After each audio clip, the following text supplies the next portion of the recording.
down on my knees again tonight.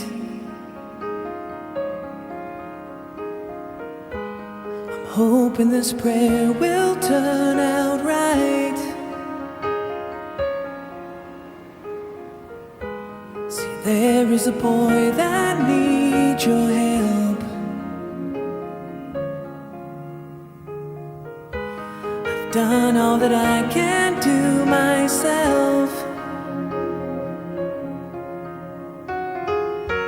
His mother is tired.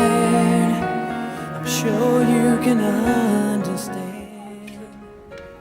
Each night as he sleeps, she goes in to hold Sure are. his hand. Stay tall and take steps. That's it. Oh, I like your footfalls too, buddy. You're looking better, dude. I hope you know that. Come on. Can you tell you're improving? Fill her eyes. Can you hear me? Am I getting through tonight? Can you see You're walking. You're walking on your own. She's just holding you up. You keep pushing. Come on. Run me over. Good, good.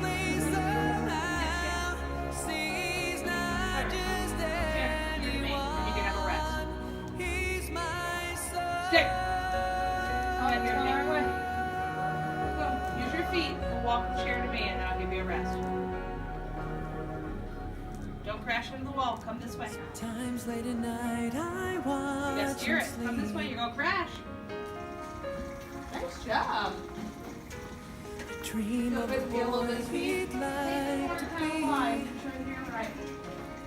Nice job. Try to be strong and see him through.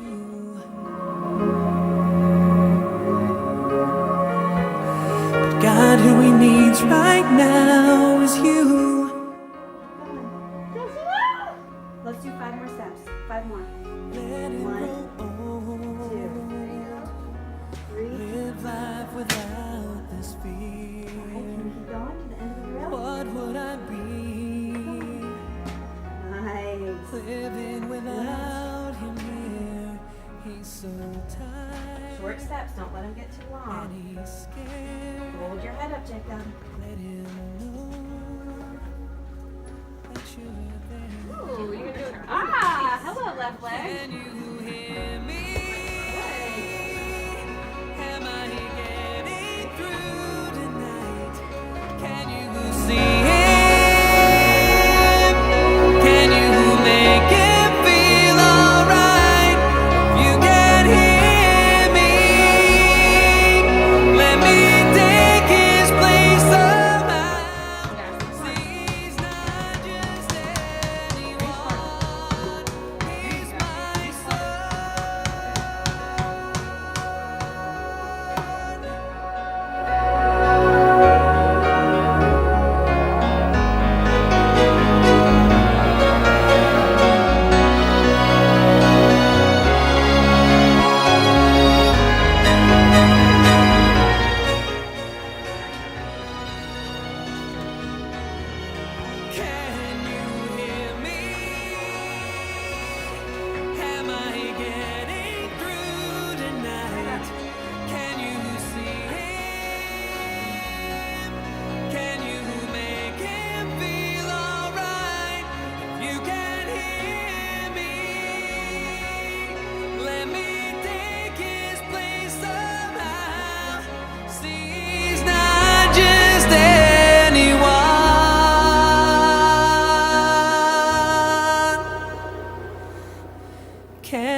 Well, during this ordeal, for lack of a better word, I, of course, have prayed and prayed. And it kind of circled back around in my prayers that I realized in a strange way I was sort of praying this song. And I put the two together, and then I couldn't get the song out of my head. Now, most of you kind of know me, right? I'm sort of a straight shooter. I'm extraordinarily politically correct.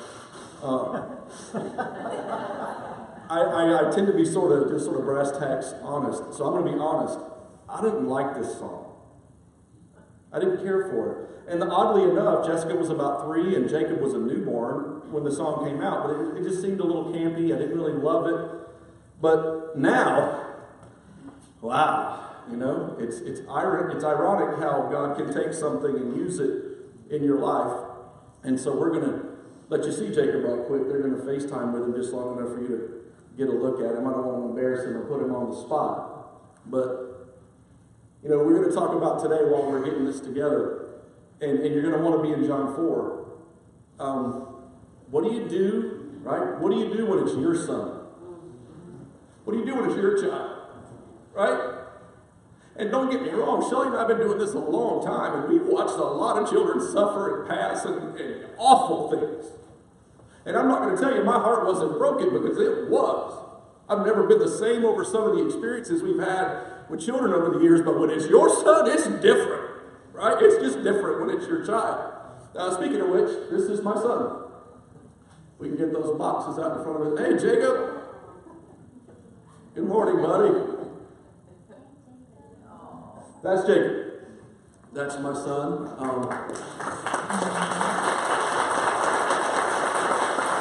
And Sonia, that's code for get the camera out of his face. Let's do it right. Thank you, baby. I love you. We're gonna cut him loose. Thank you. Yeah, he didn't want to do that. Can you tell? So anyway, Sonia Hollis, who you know, is there with Jacob right now, and we are putting this service on Facebook Live so that you can see it or share it with your friends. If there's folks that wanted to be here and couldn't make it, send them a quick message. We're not funny about phones and devices. Most of you probably brought your Bible in on your device, so just send a message saying, hey, this is going on if you want to see it. Let me tell you about our ordeal, and then I'm going to kind of break it down to you as we go through the ordeal of the father in today's story. But Jacob, my son, has medulloblastoma, which in layman's terms is brain cancer. And it's just amazing through all the surgeries and the treatments and the tests that he's faced. And it's daunting, and I watch him go through all of this stuff, and then it's like, I don't know how he could be so courageous. How could he be so courageous? How could he go through this with no tears and no complaints and no pity and none of these things? And then I got to thinking about it, and I said, well, of course I know why he can do that. Number one, Jacob is the most exceptional young man. But even more importantly, he's the most exceptional young man who believes in a most exceptional God. Which is why we're here today. So, look, my son needs God's healing touch, right? But it's bigger than that. If it were just my son that we were here for, we wouldn't be here. And I don't mean that in a bad way. I'm just telling you, it's not how I work. But it's bigger than that. And so I said that to say, well, my son needs God's healing touch. How many of you do too? I mean, I venture to say at some point in all of our lives, God has got to reach down and stir our life with his own finger for things to work out, or they won't work out. And I taught my people the other night, look, anytime, you believe in miracles? I'm a miracle to stand here, if you know my story. But anytime God decides to reach down from heaven and get involved in our everyday lives, that is a miracle. It doesn't have to be walking on water. It doesn't have to be turning water to wine. It doesn't have to be any of those things. When God gets involved in your life himself, that's a miraculous intervention on his part. We will get to heaven and find out how many more times he did that than we even knew. But today, I need God to reach down from heaven and stir my life and stir my son's life. And I want that for all of us here today. Something tells me that's why we're here. And I'm glad that you're here, and I love you, and I praise God for you. So in order to kind of share our story, I want to share a story of miraculous healing with you today. If you have your Bibles, turn to John 4. Hopefully you knew you were going to get in here and get out without somebody teaching the word to you a little bit, right? You knew that, right? We'll begin in verse 46. He, capital H, who is he? Jesus went again to Galilee, where he had turned the water into wine, and there was a certain royal official whose son was ill at Capernaum. When this man heard that Jesus had come from Judea in Galilee, he went to him and pleaded with him to come down and heal his son, since he was about to die. Jesus told him, "Unless you people see signs and wonders, you will not believe." "Sir," the official said to him, "come down before my son dies." "Go," Jesus told him. What? "Your son will live." The man believed what Jesus said to him and departed. And while he was still going down, his servants met him, saying that his boy was alive. And he asked them at what time he got better. "Yesterday, at 1 in the afternoon, the fever left him," they answered. And the father realized this was the very hour at which Jesus had told him, "Your son will live." So he himself believed along with his household. Now this was the second sign Jesus performed after he came from Judea to Galilee. So he's been in Samaria. We've talked about that. We don't have time to go into that today. Spent a couple of days there teaching people that everybody else hated. And then from there he goes back to Galilee, up near the lake, and he goes to this place called Cana. He's been there before. What did he do in Cana before? He turned water to wine. These are his first two recorded signs in the book of John. Cana must have been special to him, right? They must have been special to him. And en route to Cana, or in Cana, he meets this royal official. Now here's the thing. We don't know anything about this guy. Was he one of Herod's officials? Was he a Roman? We don't know.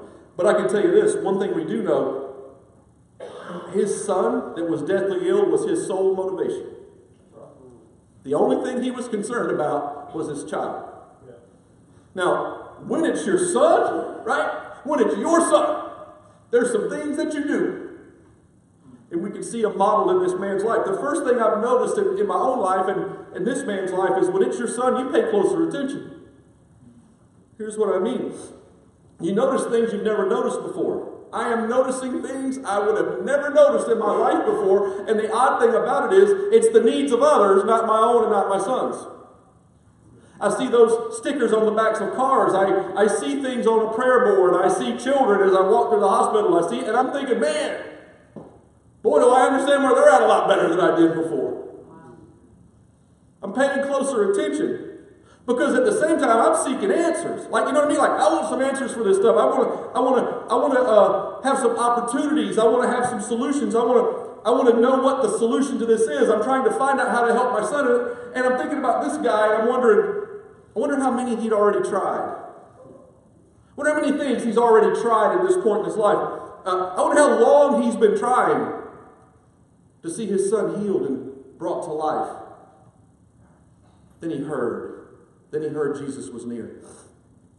Whether you know it or not, news is spreading of Jesus at this point, and he's kind of halfway popular. He's kind of got a bit of a posse following him around, so to speak. That's not going to last forever, but at this point he's kind of popular, and news is spreading, and everybody's praising him. Now, a little bit about our story. When we first learned about Jacob's condition, man, people were coming out of the woodwork with opinions, with ideas, trying to tell us what, you know what I'm talking about? And the doctors warned us that was going to happen, but there are people everywhere, and they're saying this, and they're saying that. Some of the stuff they said made sense. But the wise ones, those who were wise and those who saw our broken hearts and knew where we really were, you know what they did? They just simply reminded us that Christ is near. Because he always is. Jesus has been there all the time.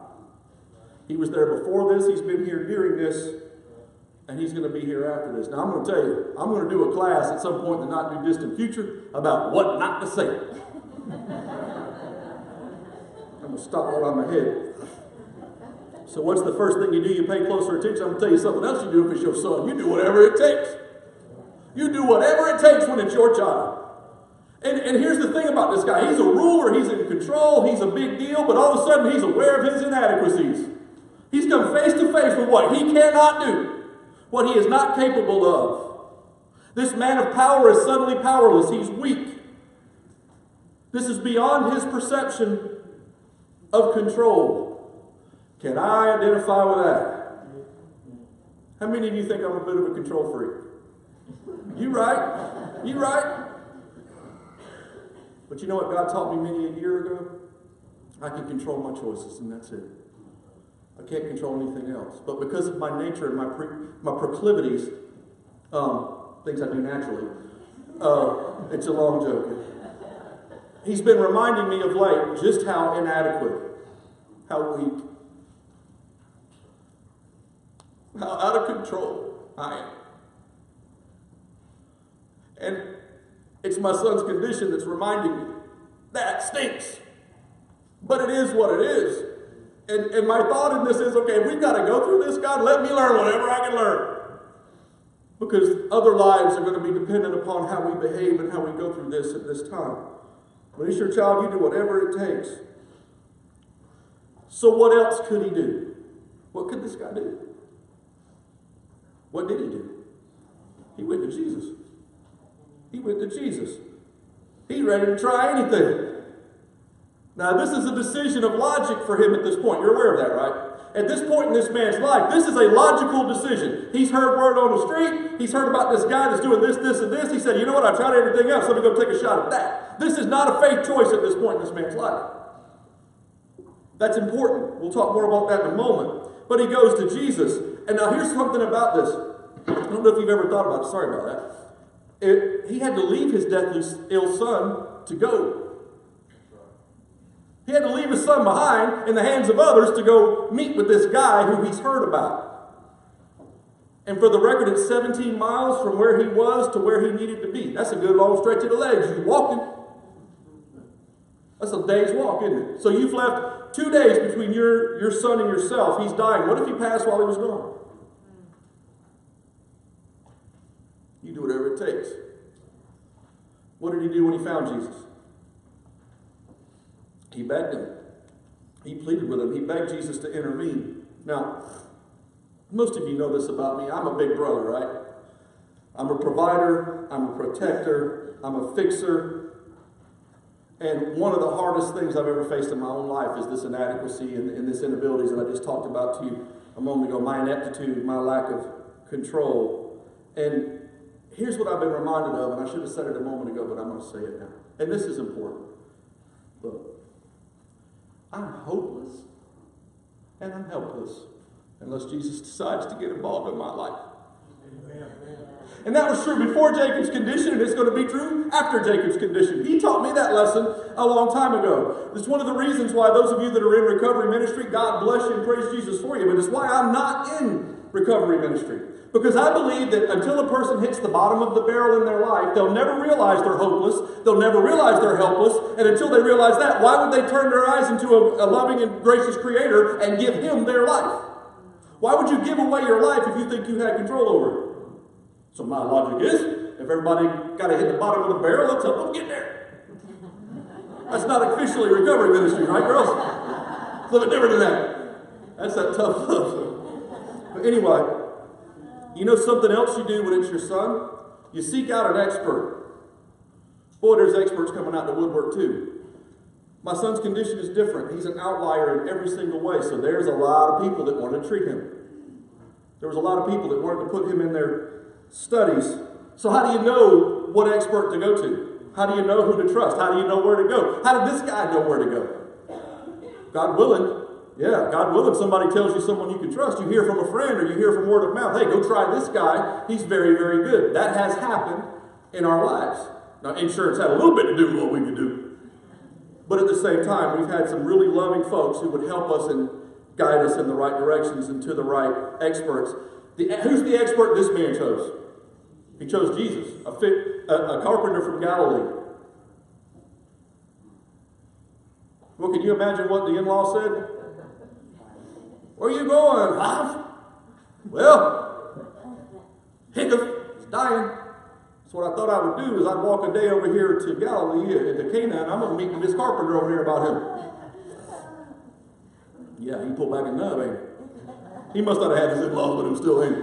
They must have been all along with Jesus. But he invited Jesus to come home with him. And he asked Jesus again for help. And we're going to talk about why he had to ask again in a moment. But I want you to know this, like for us or for me and for Shel, the nearness of Christ in this has been unmistakable and it's impossible for me to communicate to you. It is impossible for me to communicate just how close God has come to us in this crisis. How many of you have ever had a crisis like that? Then you know that God can draw nearer than you ever dreamed possible, and He will visit you in ways you never knew existed. And you thought you knew, like you thought you knew, and then now you know you didn't know. Kind of like international missions, there's my little plug. If you ain't been, you don't know. You need to go. But he's been unmistakable. He's been there all the time, and I said that, but while we've submitted to various treatments and ideas, medically for Jacob through the experts, here's what we know. You need to know this. Especially based on the way that the health thing is sold to us today. Listen, we believe, we know to be true, and if I've ever prayed for you in the hospital, you've heard me say this with my own mouth. We believe here at Faith and in our family, all healing comes from God.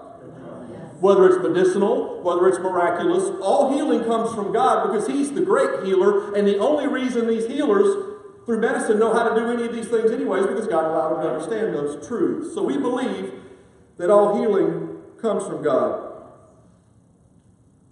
So in reality, we took our son to Jesus for the help only He could provide. We invited Him into our home. We invited Him into our circumstances. And you say, well, wasn't He already there? Yep, but we want to make sure. And again, listen, when it's your son, it's different, man. You sweep out the corners when it's your son. And we're going to do that again today for Jacob. And we're going to do that for you too at the end of the service. Let me tell you something else you do when it's your son. In verse 48 and 49, we find in this guy's story, you don't let anything sway you. You know what I mean by that? Sway. Right? Ain't nothing stopping you. And here's the thing. So the guy says, look, man, I need you to come with me. I need you to heal my son. He's dying. I need your help. I'm begging. And what did Jesus say? Unless you people. Wait a minute, He said, you people. Woo! You can't say you people no more, ain't you? But He said, unless you people what? Unless you people see signs and wonders, you won't believe. Well, who's He talking to? Well, He's obviously talking to the guy that came to see Him, but it sounds to me like He's talking to the audience as well. You know what that says to us? That says that Jesus is addressing a bunch of folks that don't believe in Him yet. He's talking to a bunch of people that are there because they're rubbernecking, they're curious, kind of like you are when there's a wreck on the road, you keep me backed up for 20 minutes over a fender bender. Y'all know who you are. They're just kind of rubbernecking this thing, right? But they're there for the show yet, you know? And He's talking to them from that perspective. He may seem indifferent, but what He's really doing is making sure that they understand what matters. He's making sure that they're on the right plane to understand Him. But what did the dad do? When it's your son, what do? You persist. He persisted. And he kept, I believe, you know what I believe his dad would have done? I believe he would have stayed right there and asked Jesus till Jesus agreed to do it. I don't know about that dad, but I can tell you what this dad's going to do. I'm going to be right there begging Jesus until Jesus arrives. There's a biblical principle to that too, by the way. I just don't have time to teach it today. When it's your child, you don't let anything sway you. I tell you what, I'll charge the gates of hell for my son. And I mean that just the way it sounded. My daddy raised a man. And he raised a man of God. And I would give anything, for it to be me laid in there and not him. I deserve that, man. If you know my life, I'm the one that should be laid in there, not him. He's a great kid. And all y'all think your kids are great. They might be, but mine is. That's my nature, but I tell you, even more so, you know, this concept of just going until you get a no. I believe if Jesus on your side, you ought to all be like that. If you've got Jesus on your side and you're moving in the ways of God, why should you let anything sway you? Why shouldn't you be concerned about anything? What do we say around here, faithers? We're going to charge hell with what? We're going to charge hell with a water pistol, ain't we? Why? Because God's with us. Moses said, look, dude, I can't do this. God said, I'll be with you. He said, okay, let's go. If God ain't with us, we ain't moving. If God is with us, you better move. Or somebody else better move. Now, I'm going to kind of fill you in a little bit. We've been blessed that this situation with Jacob and the cancer in his brain, it's not the worst case scenario, right? It isn't the best case scenario, but it's not the worst case scenario. But I'm going to tell you, I felt like, and I believe I'm right, Shelley maybe would concur, maybe she wouldn't, but I felt like everything that can go wrong has gone wrong. Every time he gets a leg up, something else swipes his legs out from under him. He can't seem to win. Every time we get something to be happy about, we get another terrible set of news. My son's had 3 brain surgeries in 6 weeks. Not to mention a spinal tap and also a gastric tube insertion. That's a lot to go through in 6 weeks. That's not best case scenario necessarily, while it isn't worst. So I'm going to take a moment to kind of explain some of the things that happened with Jacob. He was having headaches. And I see a couple of the governor's school folks in here. Thank God for y'all. Because if you don't know, Jacob, my son, went to a residential high school. He didn't live with us. He went to school as a junior in Hartsville at the Governor's School of Science and Math. He's a smart kid. And so he started having headaches, and he called his mom, and when he told his mother that the headaches were in the back of his head, her radar went off, her mom-dar went off, and she says, well, go see Dr. A. Great doctor, ain't saying nothing bad about Dr. A. His life will never be the same, because he loves Jacob too, right? So they send him to see Dr. A, and he says, well, Jacob's just stressed. He goes to the Governor's School, he's just stressed. We looked at one another and said, he don't know Jacob. Y'all know him. What stresses him? If you add a mac and cheese. That's it. He's not a high-wired, he's a very laid-back and not stressful kid. But we kind of took it on the chin and said, well, he may not know him. And Jacob said, well, maybe I'm stressed and I just don't know him. But the headaches persisted. And he called his mother and he said, Mom, I was in the shower, I didn't have a headache. I've been over to pick up the shampoo and I had a devastating headache that fast. And then again, I ran across the street with some friends to go to the Steak and Shake, and as soon as, not Steak and Shake, Cookout, and as soon as I got across the street, my head started hurting, and then her mom really went on. And she called our close friend, Patty, who's the nurse at the Governor's School, and she says, I want an MRI. I sent him to Dr. A. When Mama speaks, he listens. He ordered an MRI, and then she asked Jacob, she said, he was just doing it because I asked him. And Jacob said, yeah, I think he's just doing it because you asked him. So that was a Thursday. It was the end of the term. He'd just taken all of his finals. He took a couple of them early so that we could go ahead and bring him home with us. Thursday night we get home, we all go to bed. Friday morning, I'm talking to Wanda Culler on the phone. She's talking to you. And we were talking about something. I was probably just bugging her because I tend to do that. And Shelly came in there and she was absolutely, her cheese slid right off the cracker, right? And she said, Stuart, Jacob's got a brain tumor. And then it was real. I'm talking about real, right? And then everything that's happened from that point forward has been a series of ways of trying to stop this tumor from killing my kid. Because without treatment, it's fatal 100% of the time. And with treatment, it can be still fatal. So I'll fill you in on a few other details. I already knew all that, right? As we go. But that's the basic reason why he's had all these surgeries. That's the reason why he's been in the hospital more than an hour over the last 6 weeks. And that's the reason why we got these black circles in our eyes. Right? And were it not for y'all, we wouldn't make it. Thank you for you. And I love all of you for that. But the thing with it is, when it's your son, you just keep going. You don't let anything stop you. I don't know how we made it through this. I'm not going to lie to you. Especially me and my personality. I don't know how we've done it. But then again, we do know how we've done it. How do we know it? Because the presence of God in your prayers, intercession for us.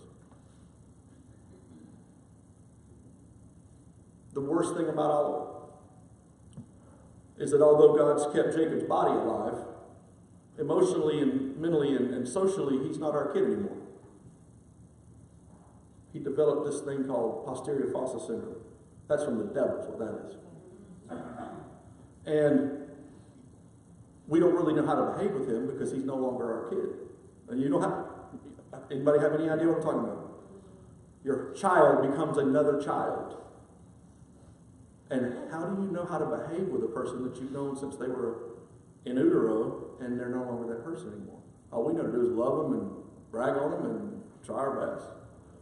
But believe it or not, the physical stuff, hey, the Pritchett family, we bought down on our mouthpiece, we figure it out. I'm a feudal dude. But it's the emotional side of this thing that's making it almost impossible to fathom, and it's been really hard to get through. But I won't stop. I won't stop asking you, and I won't stop asking you to ask others, and more importantly, I'll be at Jesus' feet until I have peace or until this thing is relieved. Now, the beautiful thing about the situation is the peace that God gave you, and we'll talk about that too in a moment. I keep saying that. We'll talk about that in a minute. You know what else you do when it's your son? Dads, You know what you do? You humble yourself. Stinks. I don't know about you, but my daddy really didn't raise me to humble myself. My daddy raised me to take up for myself at all costs, take up for my loved ones at all costs. But when it's your son, you humble yourself. I've already said that he realized and that I realized my inadequacy. That goes without saying. But do you notice what he calls Jesus the second time?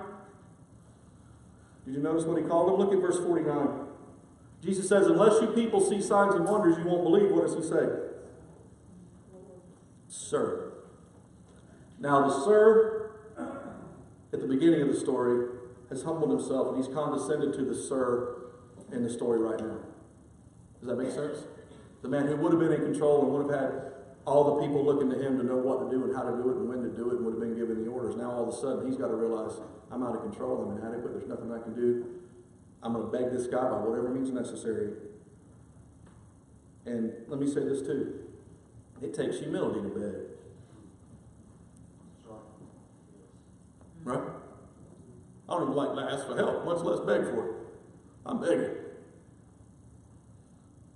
When it's your son, you just forget about your human nature and your way you're wired. You start thinking about what does he need? I'll do whatever it takes. It takes humility to ask for help. Amen. It takes humility to surrender. But without surrender, you can't see the power of God. This man said what? Jesus, unless you come, my son's going to die. I've tried everything I can. There's nothing else I can do, Jesus. Unless you come, my son's going to die. You know what else you do when it's your son? You trust the people that you've asked for help. Right? You trust the people that you've asked for help. Now, what's worse than somebody asking you to help them and then not listening to what you tell them? That goes real good. You give them advice, they don't listen, what do? I stop advising those folks, don't you? I go triage with somebody else. But Jesus said what to him? He said, go. Why? Your son will live. At this point in this man's life, now listen, catch this. He believes what Jesus said. At this point, he believes what Jesus said. And let me tell you, crisis makes it really hard to focus and really hard to hear. And I have a hard time focusing and hearing anyway, but in the midst of this crisis, it has been almost impossible for me to even stay on task and to think about anything other than the obvious. But somewhere in all of that, this man heard what Jesus said. Somewhere in all of that, we have to hear what Jesus says. Somewhere in all of that, he listened to what Jesus said. Somewhere in all of that, we have to listen to what Jesus says. How do we know he listened? What did he do? He turned around and went home. He departed and went home, didn't he? The only way I can describe my personal part in all this and going through it is like I'm a spectator in my own life.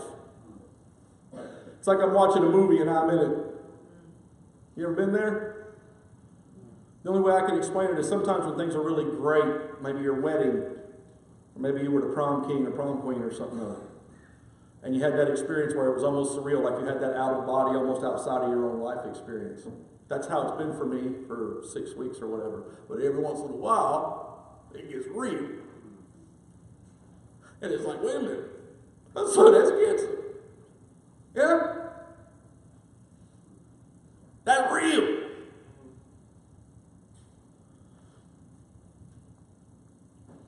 Tuesday, May the 8th. I was on my porch at 7 o'clock-ish in the morning, and I was doing my quiet time. And for whatever reason, that's when God reminded me that what I was praying was what was sung in the song we listened to earlier. And so I turned it on, and I sat there, and I listened to it, and I bawled like a baby. Bawled like a baby. But as I was sitting there, you ever heard the voice of God? You know there's a chance that you have and you didn't know it was him, right? But at that point, God spoke to my heart as clearly as he's ever spoken to me before. He reached down from heaven, he got involved in my life, and he gave me peace. Just like that. And then he told me to do something. What do you suppose he told me to do? This. He told me to do this. He said, Stuart, it's bigger than you and it's bigger than your son. I didn't necessarily want to hear that. Right now, nothing's bigger than my son. I'm going to be honest with you. Man, I hope the best for you. I don't know all what it means. I really do. I hope the best for you. I hope everything's all right. But right now, I'm worried about him. But God said, Stuart, it has to stop being only about him, and it has to be about others. You have to find a way to have peace with what's going on, and then you have to know you can trust me, Jesus said. Amen. We either believe this stuff or we don't. We either believe it or we don't. And there came a point where God says, you got to trust me, son. And I said, you're right. What would you like me to do? And so now here we are. I've never done this in my life. I've been involved with services like this. I've never done one. I don't know that I ever would have done. But when God says do, what do? You do. Right? So you make sure that you trust the people that you've asked for help. You know what else you do too? You surround yourself with the right people. Hopefully there ain't nobody in this room that feels like I've been ignoring you. but I just might have been, I don't know. We'll see. No. But you know what I mean? You get into this vacuum, you get into this situation to where it's like, I don't know if I can talk to them. And for me, more often than not, it's family. Right? But I do know who I can find peace with. I know that Sonia Hollis and Claude Shumpert and Kathy Russell and my in-laws and all these folks that are, all of you, I know for certain that you're going to be prayerfully praying for peace, more importantly than for me, but for Jacob, because y'all love him as much as I do, right? Amen. And so that's another thing that was brought home to me. How do we see evidence that this guy surrounded himself with the right people? Well, number one, where did he go? He went to Jesus. What else did he do? He left his son with somebody else. So let me ask you, you think he trusted those people he left his kids with? His son with? I guarantee you he did. Were they family? Were they slaves? Were they both? I don't know, but I know he trusted them. We've had Jesus as a family, and we've had all of you through this hellish time. Thank God for you again. And thank God for Jesus. And we know Jesus is going to remain with us, and we know that you are too. We know it. We're certain of it because God's given us peace with that. And we have to trust Jesus, and we have to trust you. And today you're going to have to do the same things with the suffering and needs in your life. You're going to have to trust Jesus, and you're going to have to trust your congregation. You're going to have to trust your fellowship. Because that's how God chooses to act. You know what else you do? After you choose the right people, you treat the right people right. I hope I've done that. Was this a decent man? I think he was a decent man. I think the evidence bears it out. You say, well, Stuart, how do you know that? There's very little, if anything, told about this guy. How would you even possibly know it? What did his slaves do in the story? They ran out what to do? To meet him. They ran out to meet him. They could have stayed home and given him the good news. His son's going to be just as alive when he gets there as he is when they meet him. There's something about this guy that made them want to go find him and tell him the good news about his son. I think that shows love for this man, and I think it shows love for this son and that family. I think that's true. And I pray, as God is my witness, I pray that myself and Shelley and our family has been right before God in all of this, and I pray that we treated you right. Because we know you're here for us. We know you love us, and I want you to know we love you. Amen. And I want you to know we care about you. And we thank God for you, and I pray that I've treated everyone properly. I can tell you how I know God is present in my life. Not by what I have done, but by what I haven't. I know that God is in the midst of this by what I haven't done, said to people. I'll leave that at that. But Willie R. didn't come out of this thing except for twice, and in those 2 times I think it was the right thing. His treatment improved. Now I have shown my tail twice. I admit it. But when I did, those doctors went to step in infection, and that's what they should have been doing all along. Right? You know what else you do when it's your son? And I hope you're doing this today, and I know that I am. You hope for the miracle. Amen. You hope for the miracle, man. What else you got? You gonna picture yourself lost and losing? So if you're a pessimistic person and your glass is half full, how do you look at a situation like this? I would pray that you somehow or another get outside your nature and start looking for the miracle. Hope for the miracle. Hope's a great thing. You know what it means? It means you believe it without any uncertainty. You just know it ain't happened yet. You believe it, you have faith in it, but you haven't seen it happen yet. Let me say, it's hard for me to say this. This is my young we're talking about. This man's son was healed in his life, in this lifetime. Then. Everybody's son gets healed in the next. Right? Don't think it hasn't crossed my mind. And I know it's crossed yours too. Because we've all grieved the loss of children. There's folks in this room that have grieved the loss of children. Amen. I was there when they did it. And I've not forgotten them, because a lot of their example, the way God helped them and worked with them, He's done with us and reminded us through their testimony. But on Tuesday, May the 8th, I was sitting on that porch right there, 7 o'clock in the morning, doing my quiet time. Again, God reached down from heaven. He got involved with my life.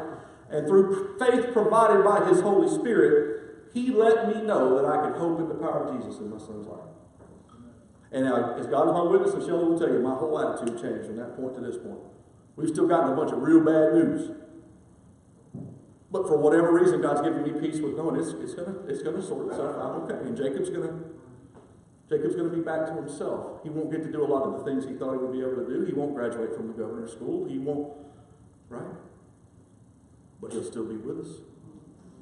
He'll still be a child of God, and he'll still have a story to tell that can lead others to the same Jesus. I have hope, and I know that Jesus is going to heal my son. And I pray that for you here today. That hope that He gave me, He immediately told me to share with you. Have hope. Have hope for the miracle. I know this. God's going to reveal His powerful touch today. Because He wouldn't put me on the spot and make me look like a fool. God's going to do something miraculous here today. I know that He's going to. And I just pray it's for you. Here's something else that you do when it's your son, and it may not be natural for you. It's not natural for me, but you know what else you do? You keep track of the details. Right? You keep track of the details. What did this guy do? His slaves come to meet him. They say, your son's healed. What did he say? What time was it? Well, why did he ask that? He wanted to compare notes with what Jesus had promised him and what actually happened in his life at that distance. Right? You have to trust me on this. Some of you believe me and some of you won't. This text has been planned for this day for about 6 months. Amen. Now you tell me how I could have engineered this. Telling this story about this guy and his son, knowing that we're going through this same thing. Even if I tried to engineer it, the devil would have shook it up and messed it up. There ain't no way in the world, not with my detail orientation. You ask these people. There's no way I could have planned this in advance and had it come together. For such a time as this is the Word. And for such a time as this, here we are. Because God says hope for the miracle, and then He's going to provide it. There's too many details that He's already provided to make us doubt anything else that He's going to do. I believe it. Now here's something odd about this, and I almost didn't tell you this, but you know how it works, ain't you? When I started planning this service, Jacob was home. Right?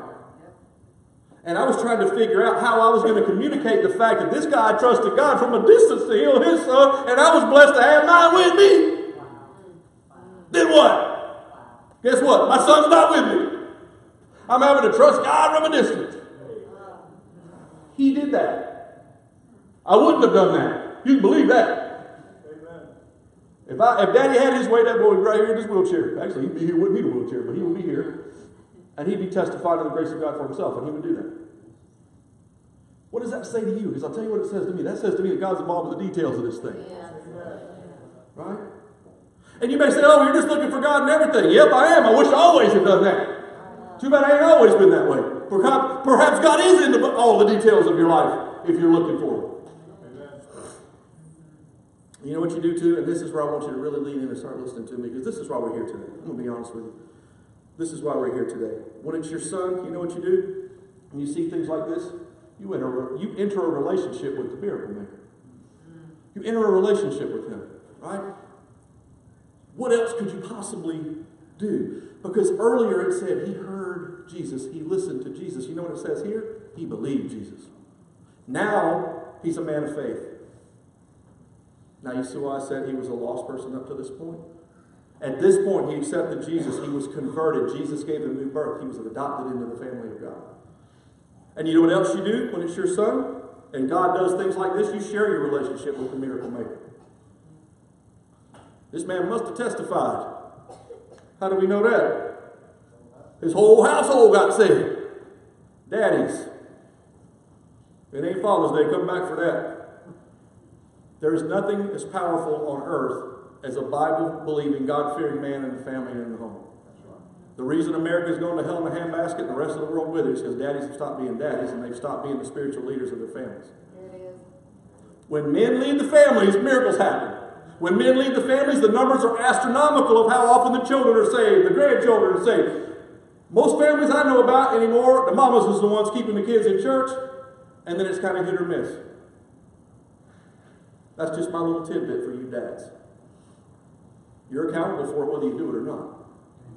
So take the reins for your family and ensure that you're doing the types of things that a man of God does to lead his family in Jesus' name. This guy did that. How do we know? His whole household believed. His family was converted. The word there is oikos, right? His entire household was converted. Everybody that was affiliated with his home believed Jesus. Up and down. One more big baptism service, ain't it? I'm going to put a bow on this thing. At the beginning of this story, due to these terrible circumstances, this royal official was seeking hope for his son. And over time, he eventually turned to Jesus. He's heard a lot about this man. He thought maybe he could help. He was ready to try anything. And in time, he also grew to hear him and believe what Jesus said to him. After a little while of being around Jesus, he took Jesus at his word and he believed what he said. That led to the second greatest miracle in the story. Don't miss this. You know what the second greatest miracle in this story is? Jesus healed this man's son. And it's my younger than sick. I can say that if I want to. You say, what? Second greatest miracle? What are you thinking, dads, moms? What's the greatest miracle in the story? He healed the kid. No. The greatest miracle in the story is that he saved their souls. Amen. So you may ask, what if I don't see it that way? If you're a parent, you may say, well, I'm sorry, Stuart, but I can't imagine anything being more important than Jesus healing my son's body. Well, how about him spending eternity in heaven? Right? This man grew to believe who Jesus is, who Jesus still is today. And then he shared Jesus with his family, even his son. It said the whole household believed. You got that, right?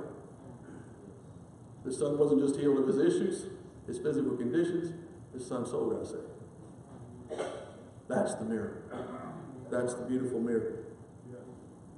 And the curse that causes all this pain for all of us. Listen, God didn't do this to my son. God didn't do that to that man's son.